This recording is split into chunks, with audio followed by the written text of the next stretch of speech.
Welcome friends to another Expanse video. Today we conclude our look at the ring builder's origins, speculating on the Adro diamond and their creation of the protomolecule. This is part 2, so go and listen to part 1 for the foundations of what we're going to build on here. There is an amazing Reddit thread where a lot of these details come from, a link in the description, and I recommend going there as well for a deeper understanding, and full credit to that author for the text I will be drawing on today. We will also go back and expand on some parts we did in part 1 with deeper details. First, we pick up as the ring builders emerge from under the ice. After a time, they feel an evolutionary pressure because the vacuum of space is so vast, they need a way to communicate over those distances, using the light the nodes of the jellyfish have. But as Reddit tells it, the speed of light, in their case of information, is a constant in vacuum. In the human brain, neurons must communicate according to a Google search via a combination of electrical and chemical signals. The builders need to send more detail through the light between their Leviathan nodes, so the abilities we see in the protomolecule are developed here, within the species, to utilize aspects of physics, so they develop the ability to manipulate space-time. The third refers to this as inertial manipulation. At this point, do they create the protomolecule itself to make these changes? I think that makes sense. And perhaps quantum information pressing within the molecule itself, i.e., again as Google explains it, it processes, stores and transmits information in ways impossible to reach with classical systems. The ring gates also emerge because the ring builders perceive holes in the spectrum of the light the ring builders see in. As the thread says, there were literal holes within the space-time itself, so they worked within these cracks in reality and they found a higher dimensional membrane outside the universe itself. So the gates were a part of the builders as they perceived them, another step in their evolution, made to move matter through space quicker than their nodes casting light in the void could manage, and they found a greater use that they did not expect, a shortcut through space and time that gave them the ability to get to places faster than they could, for transport and, as we mentioned before, signalling. This increased the speed of the information the ring builders could convey, and so its complexity, so they could think faster, and this pushed them onto a technological pathway. So though they don't ever move faster in terms of their communication than the speed of light, it allows them a shortcut, does the ring gate. And now we come to Adro. The Reddit poster posits that Adro was their home system, home of the diamond later, and notes it's one of the dead systems mentioned, and it, as I quote, so old that the star has left the main sequence. It is now a white dwarf, but we know that the Adro diamond is the oldest known gate builder artifact at 5 billion years old, and therefore existed for 3 billion years in their evolutionary history. The diamond made there is stated as a computational device that is the size of Jupiter, made via protomolecule. We are told that within are ring gates, their purpose to transport information faster than light, connected not to the slow zone, but within at the same higher dimensional place. Why was it built? To back up the vast information stored within the hive mind.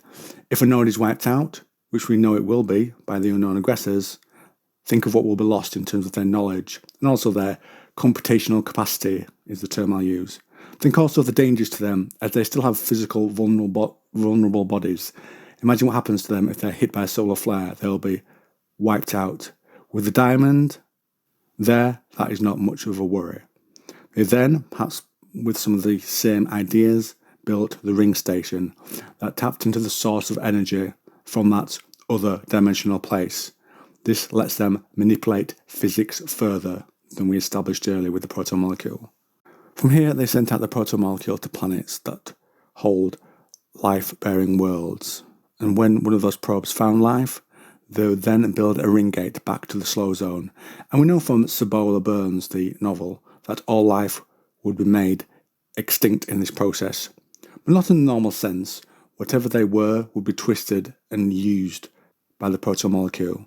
Some of these places could have advanced technology and complex life, and the builders wanted this, as this genetic information would help them evolve and grow their knowledge, i.e. in the dream in Leviathan Falls, it would be the gifts brought back to the grandmothers.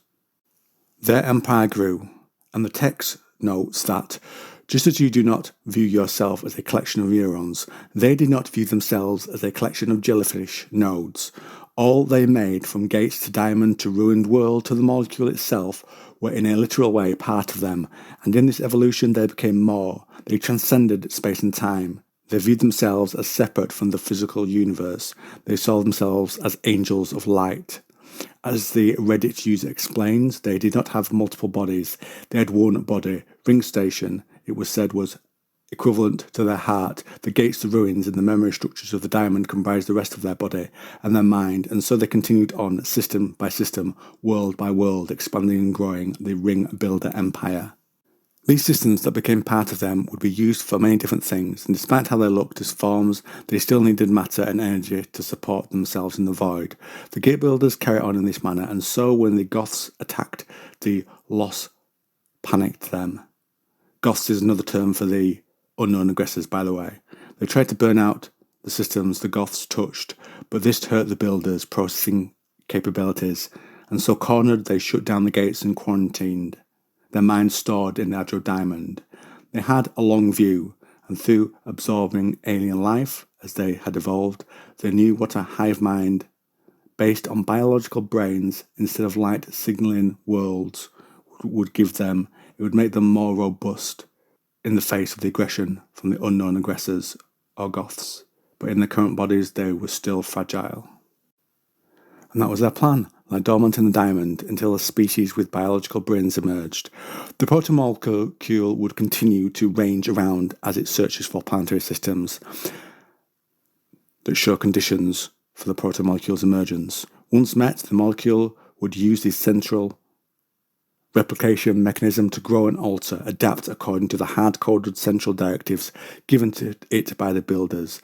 Then it would carry out its built orders using any material, be it animate such as the biomass of Eros, or inanimate, the surface of Venus, and energy also would be used in this process.